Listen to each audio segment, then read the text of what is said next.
Matala Katula Samoa Entertainment TV mai pia I see my platform. O fai tau masina taro na le toi va ayeni ngā luenga au fai awala. Po o vaenga le ngafa la valatou. Ma le tau wha mole molea leo mga ala tawhia. Ono ti munga mga lua. Ai o le telefoi o tawa o feo ai nei. Ai maisa le anga i antul Petro i sifo. I talato le wafu i muli whanua. Whapena fo i le anga i antul i sasa e le motu nei o polu. Manu i tua le Petro i saute. Ta wale vaenga o pulengo o wala tele. Ele i maua se taunu unga mata upu tau awala mai ka peneta. Ai o le tala mai tonu le ofisa o tupe. Ina ua tatou fasilingi el fa le tonu ai o awala tele. Ai o le tali mai. O le vai aso tolwaina o tuai le pepa i lunga e saini. Ma fao o tuai ka peneta pe o le vai aso nei. Il tatou mai tau o le masino yun lai. Le ana pasi ai le talo le tupe fa so so al malo. Masau no ai le fionga le pa le mia fia me na o mi mata afa. Ina ia wha ngā yoi loa ngā luenga. Peitai, o savali le wha masino le fewa i fi al wha i solo ta amale, i lunga wala omo i tua ato le taulanga. O se tulanga na ta ua tātou pa anga e lamati ai foi, e le ngata o ta amale, ai o soi fua i lunga o wala wha le tonu. O umana pasi ane le kapeneta le whainga wala vai. Ai vanga na ai le au teu a wala, ma mua vau o lo talia pea se taunu unga. Ai o saunuanga le fionga le minista ya olo, a foa fitiva ai, ina o tātou fasilingia. O levo na tau na whātino ngā ruenga. Peita il tātou mai tau, e lo tūlanga le o iei nei, mo o toi lava ina whaale tonu o toi fo i matupe maua, a tangata i whai ngā ruenga a wala. O le so nei le uta ua mai tonu, i le vaenga o tau ufonga a tonu, e maua nei se tala ka peneta, mo lea whātau.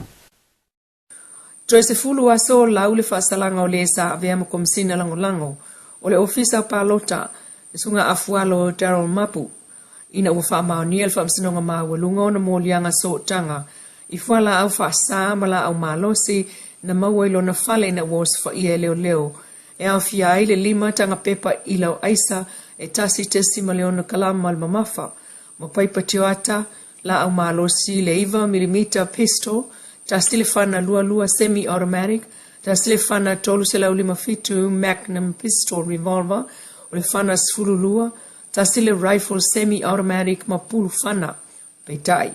O le songa fuana nafi, lea na angi ai le whaamsinonga le tāl sa ngā mapu, tau alatu ila na loia, e apili le whai unga le whaamsino Justice Tuala Warren. Na whaamani ai o na mōlianga e so tanga i fuala au whaasa, mala au malosi na mawailo na whale il taimi, na oso whai ai e leo. O le susul whaal masina nei lena tau po mai e la waile whaasalanga o awhalo peitai.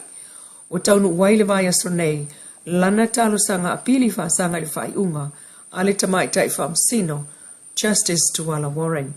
Ai whaamaunga o le namta upu, o los whainga na leo le maota o awhalo, na maua whaatasi etu iai ma le tamai tai sala whaingaruenga whaatasi, i le ofisa palota ma molia whaatasi etu ai lava.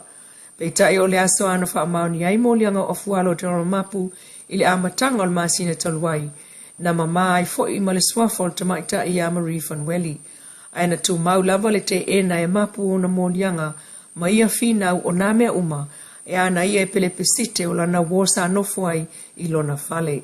Matue vala awai i le whaamsinonga na nafi lona apili ai lea o le whai unga.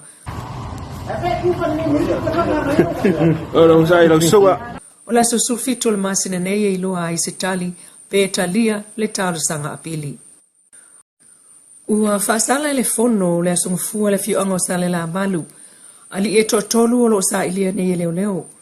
Ua whaasala talu la to so tanga ila au marijuana, lea na ati e leo ila sto na itanuai, e tolu sfulima la au wai 5 o leo.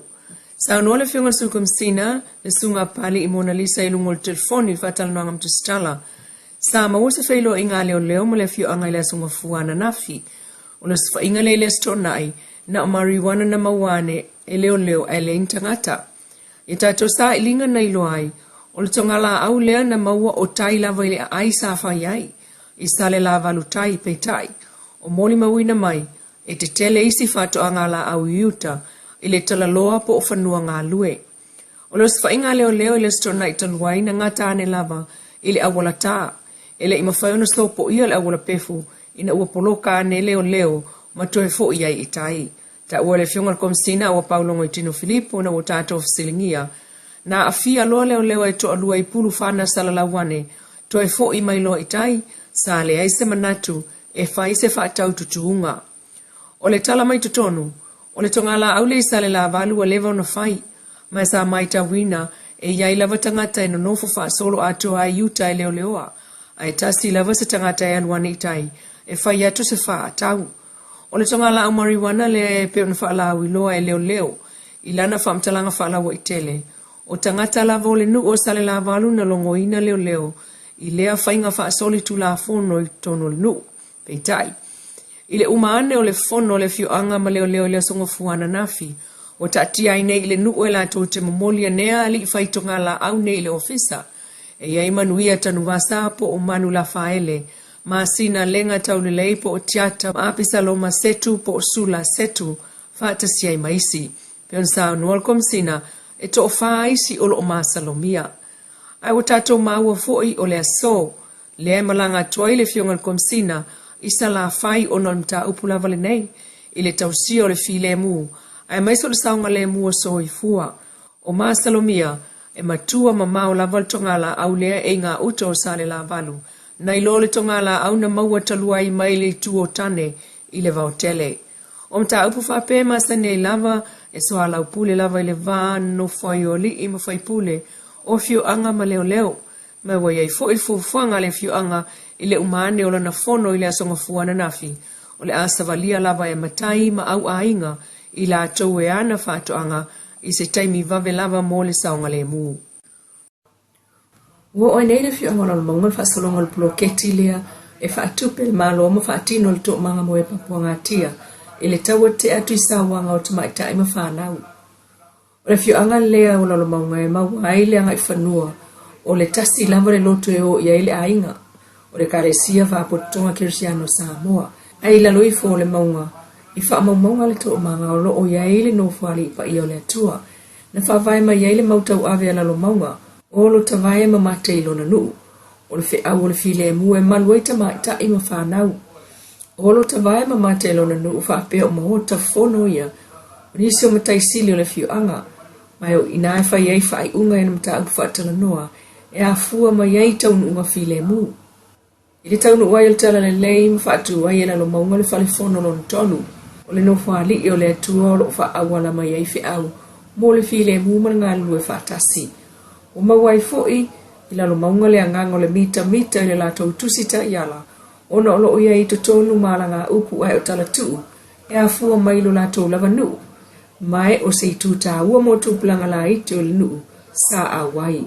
Malangalangoina e le whawhia ngainga, e sa kaio mai yawa, o le e whakasa i le ta ua o le tususinga o le taiala, o e te tala ai le tō whai le fono le nuu, e ngā lulu e whaatasi ai matina au manga mawainga talavau, malato whaftai ai le tō manga, i le amata mea, mata al sangaina nisi mawhtanga whale au onga whapea i le lumanai.